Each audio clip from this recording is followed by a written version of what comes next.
Hello বন্ধুরা, বর্ধমান বিশ্ববিদ্যালয়ের third semester general history general 2024 সালের এক্সটার্নাল এক্সামিনেশনের জন্য অর্থাৎ ফাইনাল পরীক্ষার জন্য আপনাদেরকে এই ভিডিওটির মাধ্যমে 10 নম্বরের মাত্র 6টি প্রশ্নের সাজেশন দেব। 6টি প্রশ্ন আপনাদেরকে এই ভিডিওটির মাধ্যমে দেখাবো। তো এই 6টা প্রশ্ন যদি বন্ধুরা আপনারা ভালো করে পড়তে পারেন, এই 6টা প্রশ্ন থেকেই আপনাদের যে 4টে 10 নম্বরের প্রশ্ন থাকে তার মধ্যে 2টো প্রশ্ন লিখতে হয়। ওই 2টো প্রশ্ন আপনারা কমন পেয়ে যাবেন। তো বন্ধুরা, আপনাদেরকে ওই 6টা প্রশ্ন দেখানোর আগে আপনাদের 2022 সালের যে প্রিভিয়াস ইয়ারের কোশ্চেন পেপারে হিস্টোরি জেনারেল থার্ড সেমিস্টার আপনাদের 2022 সালের প্রিভিয়াস ইয়ারের কোশ্চেন পেপারটা একটু দেখাই। তাহলে আপনারা বুঝতে পারবেন আপনাদের যে এই সাজেশনটা দেখাচ্ছি আপনাদেরকে দেখাবো, এই সাজেশনটা আপনাদের 2024 সালের এক্সটার্নাল এক্সামিনেশনের জন্য অর্থাৎ ফাইনাল পরীক্ষার জন্য কতটা কার্যকরী সেটা আপনারা বুঝতে পারবেন। তো বন্ধুরা, মনোযোগ সহকারে কথাগুলো শুনুন। আপনারা কিন্তু বুঝতে পারবেন যে কেন আপনাদেরকে 2022 সালের, 2019 সালের, 2020 সালের, 21 সালের প্রিভিয়াস ইয়ারের কোশ্চেন পেপারগুলো দেখাচ্ছি। তাহলে ব্যাপারটা আপনারা বুঝতে পারবেন। তো বন্ধুরা, অনেক পরিশ্রম করে এই ভিডিওটি তৈরি করেছি। তাই আপনাদেরকে বলবো চ্যানেলটিকে সাবস্ক্রাইব করুন এবং ভিডিওটিতে একটি লাইক দিন। তো অবশ্যই বন্ধুরা ভিডিওটিতে লাইক দিবেন এবং যদি আপনাদের বন্ধুরাও এই হিস্টোরি জেনারেল সাবজেক্টটা নিয়ে থাকে আপনাদের বন্ধুদের মাঝে ভিডিওটি শেয়ার করে আপনাদের বন্ধুদেরকেও এই প্রশ্নগুলো পাওয়ার সুযোগ করে দিন। তো বন্ধুরা, এর আগের ভিডিওটিতে আপনাদেরকে 5 নম্বরের প্রশ্নের সাজেশন দিয়েছি। 5 নম্বরে যে 10টা প্রশ্নের সাজেশন দিয়েছি ওই 10টা প্রশ্ন পড়লেই আপনাদের যে 4টে প্রশ্ন লিখতে হয়, টোটাল আপনাদের 6টা প্রশ্ন থেকে 4টে প্রশ্ন লিখতে হয়, সেই 4টে প্রশ্ন আপনারা কমন পেয়ে যাবেন। তো এখানে দেখুন বন্ধুরা, 2022 সালের প্রিভিয়াস ইয়ারের কোশ্চেন পেপারটা থার্ড সেমিস্টার হিস্টোরি জেনারেল দেখুন। 10 মার্কের যে প্রশ্নগুলো আছে, 10 নাম্বারের যে প্রশ্নগুলো আছে সেই প্রশ্নগুলো দেখুন এখানে ওপেন করেছি। দেখুন 2022 সালের প্রিভিয়াস ইয়ারের কোশ্চেন পেপারে যে প্রথম প্রশ্নটা ছিল 10 নাম্বারের, দেখুন ইলতুৎমিশ কেন দিল্লি সুলতানের প্রকৃত প্রতিষ্ঠাতা রূপে বিবেচিত হন। বলছে ইলতুৎমিশ কেন দিল্লি সুলতানের প্রকৃত প্রতিষ্ঠাতা রূপে বিবেচিত হন। তো এই প্রশ্নটা বন্ধুরা আপনাদের এই history general third semester history general 2020 সালে যে পরীক্ষাটা হয়েছিল এই সাবজেক্টের উপর, তো 2020 সালের প্রিভিয়াস ইয়ারের কোশ্চেন পেপার থেকেই বন্ধুরা এই ইলতুৎমিশ কেন দিল্লি সুলতানের প্রকৃত প্রতিষ্ঠাতা রূপে বিবেচিত হন এই প্রশ্নটা কিন্তু রিপিট নিয়েছে, কমন নিয়েছে। 2020 সালের প্রিভিয়াস ইয়ারের কোশ্চেন পেপার থেকেই কিন্তু প্রশ্নটা নিয়েছে। তার পরের প্রশ্নটা দেখুন, আলাউদ্দিন খিলজি কেন ও কিভাবে মূল্য নিয়ন্ত্রণ নীতি প্রবর্তন করেন। আলাউদ্দিন খিলজি কেন ও কিভাবে মূল্য নিয়ন্ত্রণ নীতি প্রবর্তন করেন, এই প্রশ্নটা বন্ধুরা আপনাদের 2020 সালের প্রিভিয়াস ইয়ারের কোশ্চেন পেপার থেকে নিয়েছে। এই প্রশ্নটাও আপনাদের 2020 সালের প্রিভিয়াস ইয়ারের কোশ্চেন পেপারে থার্ড সেমিস্টার হিস্টোরি জেনারেলের যে প্রিভিয়াস ইয়ারের কোশ্চেন পেপার যে 2020 সালের পরীক্ষা হয়েছে সেখান থেকে কিন্তু এই প্রশ্নটা লিয়েছে। দেখুন আলাউদ্দিন খিলজি কেন ও কিভাবে মূল্য নিয়ন্ত্রণ নীতি প্রবর্তন করেন। তার পরের প্রশ্নটা দেখুন, তুমি কি মনে করো যে আকবর প্রকৃতই একজন জাতীয় সম্রাট ছিলেন। তুমি কি মনে করো যে আকবর প্রকৃতই একজন জাতীয় সম্রাট ছিলেন। এই প্রশ্নটা আপনাদের 2019 সালের প্রিভিয়াস ইয়ারের কোশ্চেন পেপার থেকে নিয়েছি। আপনাদের 2019 সালের প্রিভিয়াস ইয়ারের কোশ্চেন পেপার যে 4টে 5 নম্বরের প্রশ্ন ছিল তার মধ্য থেকে এই তুমি কি মনে করো যে আকবর প্রকৃতই একজন জাতীয় সম্রাট ছিলেন এই প্রশ্নটা নিয়েছে। তার পরের প্রশ্নটা দেখুন, মুঘল যুগের চিত্রকলার ওপর আলোকপাত করো। মুঘল যুগের চিত্রকলার ওপর আলোকপাত করো, এই প্রশ্নটা আপনাদের 2019 সালের প্রিভিয়াস ইয়ারের কোশ্চেন পেপার থেকে নিয়েছে।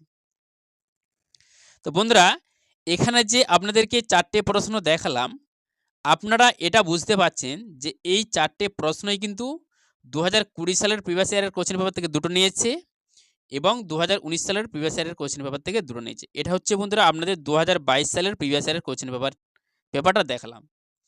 2022 সালের প্রিভিয়াস ইয়ারের কোশ্চেন পেপারে যে 10 নম্বরের এই যে 4টে প্রশ্ন দেখালাম, এই 4টে প্রশ্ন কিভাবে তৈরি করেছে, কিভাবে নিয়েছে, কোথা থেকে নিয়েছে আপনাদেরকে দেখালাম। তো আরও বন্ধুরা আপনাদের আছে 2019 সালের প্রিভিয়াস ইয়ারের কোশ্চেন পেপার আছে, 2020 সালের আছে, 2021 সালের আছে, তো ভিডিওটা লং হয়ে যাওয়ার কারণে, অর্থাৎ ভিডিওটা অনেক লেন্থি হয়ে যাবে, ভিডিওটা বড় হয়ে যাবে। তাই আপনাদেরকে আর ওই প্রশ্নগুলো আর দেখাচ্ছি না। জাস্ট এই 10 নম্বরের প্রশ্নগুলোর সাজেশন নিয়ে ভিডিওটা তৈরি করেছি, তাই 10 নম্বরের প্রশ্নগুলোই দেখালাম। দেখুন বন্ধুরা, আপনাদেরকে যে সাজেশনটা দিয়েছি সেই সাজেশনের প্রশ্নগুলো দেখাচ্ছি দেখুন। তো এখানে বন্ধুরা আপনাদেরকে 6টা প্রশ্নের সাজেশন দেব। যে 6টা প্রশ্ন আপনাদেরকে 2024 সালের এক্সটার্নাল এক্সামিনেশনের জন্য দেবো, ফাইনাল পরীক্ষার জন্য দেব। এই 6টা প্রশ্ন পড়লেই আপনাদের যে এক্সটার্নাল এক্সামিনেশনটা হবে, ফাইনাল পরীক্ষাটা হবে 2024 সালে, যে আপনাদের 4টে 10 নম্বরের প্রশ্ন থাকবে, তার মধ্যে 2টো প্রশ্ন আপনাদেরকে লিখতে হয়। ওই 2টো প্রশ্ন আপনারা 100% গ্যারান্টি সহকারে আপনাদেরকে বলতে পারি আপনারা কমন পেয়ে যাবেন। তো বন্ধুরা দেখুন, যে প্রথম প্রশ্নটা রেখেছি দেখুন, মোহাম্মদ বিন তুগলকের প্রশাসনিক পরীক্ষা নিরীক্ষাগুলি বর্ণনা করো। এখানে বন্ধুরা আকারটা দেওয়া হয়ে গেছে, আকারটা আপনারা তুলে দেবেন। মোহাম্মদ বিন হবে, মোহাম্মদ লয়, মোহাম্মদ বিন তুগলকের প্রশাসনিক পরীক্ষা নিরীক্ষাগুলি বর্ণনা করো। তো অবশ্যই বন্ধুরা আপনারা এই যে প্রশ্নটা, এই প্রশ্নগুলি আপনারা খাতার মধ্যে লিখে অবশ্যই পড়বেন। আর যদি আপনাদের যে আগে 5 নম্বরের প্রশ্নে 10টা সাজেশনে 10টা প্রশ্ন দিয়েছি, ওই 10টা প্রশ্নের যদি উত্তর আপনারা পারচেজ করতে চান বা কিনতে চান, তাহলে আমার হোয়াটসঅ্যাপ নম্বরে যোগাযোগ করতে পারেন। আমার হোয়াটসঅ্যাপ নম্বর 9907030811। এই হোয়াটসঅ্যাপ নম্বরে যোগাযোগ করবেন। তো বন্ধুরা হোয়াটসঅ্যাপে যোগাযোগ করবেন, ফোন করবেন না। হোয়াটসঅ্যাপে যোগাযোগ করবেন, ফোন করবেন না। আর এখানে যে আপনাদেরকে 10টা প্রশ্ন দেখাচ্ছি, 6টা প্রশ্ন আপনাদেরকে দেখাচ্ছি, এই 6টা প্রশ্নের উত্তরও যদি আপনারা পারচেজ করতে চান, কিনতে চান, তাহলে এই হোয়াটসঅ্যাপ নম্বরেই যোগাযোগ করবেন। তারপরের প্রশ্নটা দেখুন, শিবাজির শাসন ব্যবস্থা পর্যালোচনা করো। শিবাজির শাসন ব্যবস্থা পর্যালোচনা করো। তো এখানে বন্ধুরা দেখুন, এখানে টোটাল মোট 8টা প্রশ্ন আপনাদেরকে দিয়েছি। যে 6টা প্রশ্ন আপনাদেরকে পড়তে হবেই আপনাদের এক্সটার্নাল এক্সামিনেশন অর্থাৎ ফাইনাল পরীক্ষার আসার মতোই, যে 6টা প্রশ্ন আপনাদেরকে দিয়েছি, এই 6টা প্রশ্ন অবশ্যই পড়তে হবে। তার মধ্যে 1 নম্বর প্রশ্নটা দেখুন, এই প্রশ্নটা আপনাদেরকে পড়তে হবেই। মোহাম্মদ বিন তুগলকের প্রশাসনিক পরীক্ষা নিরীক্ষাগুলি বর্ণনা করো। তারপরে শিবাজির দেখুন শাসন ব্যবস্থা পর্যালোচনা করো।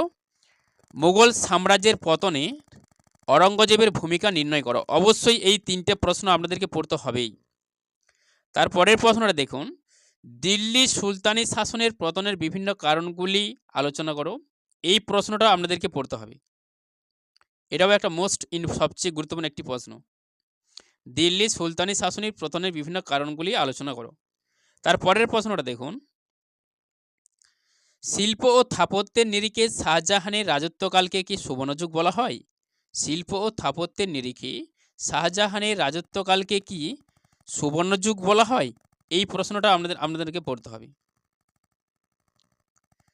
তো বন্ধুরা, ফরকে ফর আপনারা যে 6টি প্রশ্ন পাবে, সেই 6টি প্রশ্নই কিন্তু আপনাদেরকে পড়তে হবে। এই দেখুন, সুলতানি আমলের সামাজিক অবস্থা বিশ্লেষণ করো। সুলতানি আমলের সামাজিক অবস্থা বিশ্লেষণ করো। তো এই যে 6টা প্রশ্ন বন্ধুরা আপনাদেরকে দেখালাম, এই 6টা প্রশ্ন অবশ্যই আপনাদেরকে পড়তে হবে আপনাদের 2024 সালের এক্সটার্নাল এক্সামিনেশনের জন্য অর্থাৎ ফাইনাল পরীক্ষার জন্য। এবং আরও অতিরিক্ত দেখুন 2টো প্রশ্ন রেখেছি। যদি আপনারা সময় পান তো এই 2টো প্রশ্নও কিন্তু পড়ে নেবেন, কেননা এই 2টো প্রশ্নও কিন্তু আপনাদের খুবই ইম্পর্টেন্ট। 2024 সালের এক্সটার্নাল পরীক্ষার জন্য, ফাইনাল পরীক্ষার জন্য খুবই কিন্তু গুরুত্বপূর্ণ। তো বন্ধুরা, আপনারা জানেন যে ইতিমধ্যেই কিন্তু বর্ধমান ইউনিভার্সিটির অর্থাৎ বার্ডওয়ান ইউনিভার্সিটির অন্তর্গত যে সমস্ত কলেজগুলো রয়েছে, বার্ডওয়ান ইউনিভার্সিটির আন্ডারে যে সমস্ত কলেজগুলো রয়েছে, তো অনেক কলেজে বন্ধুরা ইতিমধ্যে কিন্তু ফর্ম ফিল আপ শুরু হয়ে গেছে আপনাদের 3rd সেমের এক্সটার্নাল এক্সামিনেশনের জন্য, ফাইনাল পরীক্ষার জন্য। আপনাদের কিন্তু ফর্ম ফিল আপ শুরু হয়ে গেছে। তো হয়তো আপনাদের আর 1 থেকে 1.5 মাস কিংবা 1 মাস এরকম একটা সময় আছে। তো বন্ধুরা, এই যে প্রশ্নগুলো আপনাদের 5 নম্বর, 10 নম্বর এবং 2 নম্বরের প্রশ্নের সাজেশনও দেবো এর পরবর্তী ভিডিওটির মাধ্যমে। তো এগুলি কিন্তু আপনারা খাতার মধ্যে ভালো করে তৈরি করে এই প্রশ্নগুলোই আপনারা ভালো করে পড়ুন। আপনাদের 2024 সালের এক্সটার্নাল এক্সামিনেশন অর্থাৎ ফাইনাল পরীক্ষায় আপনারা কমন পেয়ে যাবেন।